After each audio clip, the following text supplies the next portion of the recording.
Welcome to Kermode Uncut. Revenge has just come out on DVD. It's a retina-scorching and grueling and somewhat genre-defying thriller, written and directed by Coralie Fargeat. And there's an awful lot of interest in the film because when it came out in cinemas, people wrote articles about how this was overturning the conventions of the rape revenge genre. It was a film that was written and directed by a woman.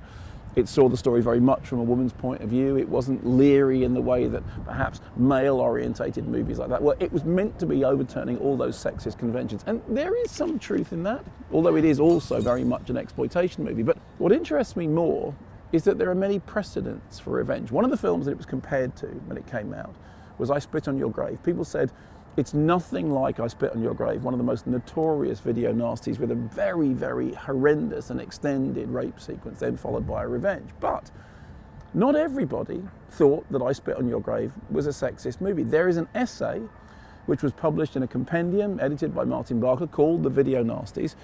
The essay was called Jay Hills is Alive, and it was making a feminist argument for I Spit on Your Grave, saying that the very fact that the assault is so nasty, so grueling, so unpleasant, is the thing that distinguishes it from movies about sexual assault, which can somehow be titillating. Now, I have to say, in the case of I Spit on Your Grave, I don't actually buy that argument, but it's an interesting case.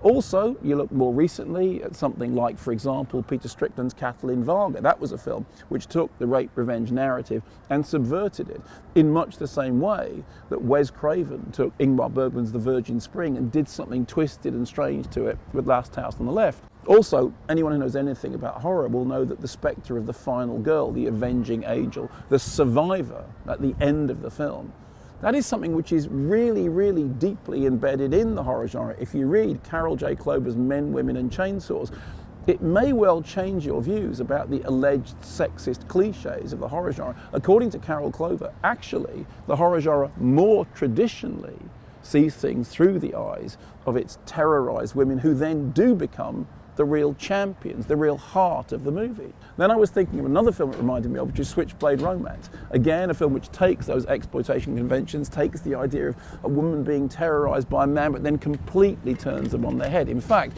does so in a way that some people found very, very annoying. But if you really want a precedent for revenge, look no further than Baisemois, an incredibly controversial movie from the turn of the century, more explicit in terms of sex and violence and really, really outrageous ideas than Revenge is. It's written and directed by two women. It is made with a very, very determinedly feminist perspective, and it is one of the most shocking films I've ever seen.